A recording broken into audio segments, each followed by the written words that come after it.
നിർത്താതെ പെയ്തുകൊണ്ടിരിക്കുന്ന മഴ കേട്ടോ. രാവിലെ തന്നെ ഞങ്ങൾ ഉമ്മറത്തെല്ലാവരും ചൂടുള്ള ചായ ഊതി കുടിച്ച് മഴ ആസ്വദിച്ചുകൊണ്ടിരിക്കുക.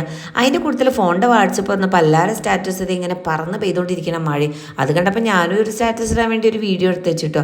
പിന്നെ അത് അധികം വൈകില്ല, ഓരോ മരം വീഴലും കൊമ്പ് പൊട്ടി വീഴലായിട്ട് എന്താണ് കറണ്ട് പോയി. ഇവിടെ പിന്നെ അതൊന്നും വേണ്ട കേട്ടോ, ജസ്റ്റ് ഒന്ന് കാറ്റടിക്കുമ്പോൾ തന്നെ വേഗം കറണ്ട് പോകാറുണ്ട് കേട്ടോ. പിന്നെന്താ, ഇൻവെർട്ടറിലുണ്ട് നമുക്ക് ഈ കറണ്ട് പോലൊന്നും അധികം കാര്യമായിട്ട് എടുത്തില്ല. നമ്മൾ കറണ്ട് പോയത് അറിഞ്ഞില്ല എന്ന് വേണം പറയാൻ. പക്ഷേ ശരിക്കും അറിഞ്ഞാൽ ഞങ്ങൾ വൈകുന്നേരം ആയപ്പോൾ കേട്ടോ ഇൻവെർട്ടറിൽ ചാർജ് ചെയ്തപ്പോൾ ശരിക്കും പണി കിട്ടിയെന്ന് മനസ്സിലായി ഗൈസ്.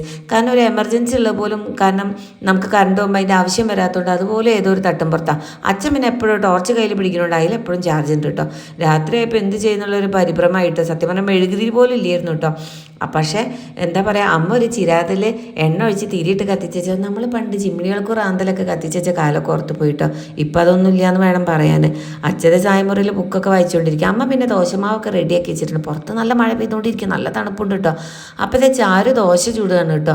പക്ഷേ ദോശേനോട് എന്തൊക്കെയോ കഥ പറയുന്നുണ്ട്. ഞാൻ എന്താ വെച്ച് വന്ന് നോക്കിയപ്പോൾ എന്താ ദോശ ചുടുമ്പോഴൊന്നും നന്നാവണില്ല, കേട് വന്നപ്പോൾ കറണ്ട് ഇല്ലാത്തതുകൊണ്ടാണെന്ന് പറഞ്ഞ് ദോശേനെ ചീത്ത പറഞ്ഞുകൊണ്ടിരിക്കുകയാണ് ഗൈസ്. അങ്ങനെ ഇതേ അന്ന് രാത്രി ഞങ്ങൾക്ക് കാൻഡിൽ ലൈറ്റ് ഡിന്നർ അല്ല കേട്ടോ, ചിരാത് ലൈറ്റ് ഡിന്നറായിരുന്നു കേട്ടോ. അങ്ങനെ ഇതേ എല്ലാവരും കൂടെ ഡിന്നറൊക്കെ കഴിഞ്ഞ് കുറച്ച് കഴിഞ്ഞപ്പോൾ കറണ്ട് വന്നപ്പോൾ പിള്ളേരൊക്കെ കൂടി ഭയങ്കര ചാടിക്കളി. പിള്ളേരല്ല, ഞങ്ങൾക്ക് തന്നെ ഭയങ്കര സന്തോഷമായിട്ടോ. അത്ര നേരം ഇട്ടത്തിരുന്നപ്പോൾ കറണ്ട് ഇല്ലാത്തതിൻ്റെ വില അപ്പോഴാട്ടോ മനസ്സിലായത്. പക്ഷേ ആ സന്തോഷം അധികം നിന്നില്ല, അപ്പം തന്നെ കറണ്ട് പോയി ഗൈസ്. എന്തായാലും അന്നത്തെ കഥ ഇതായിരുന്നു. ബൈ.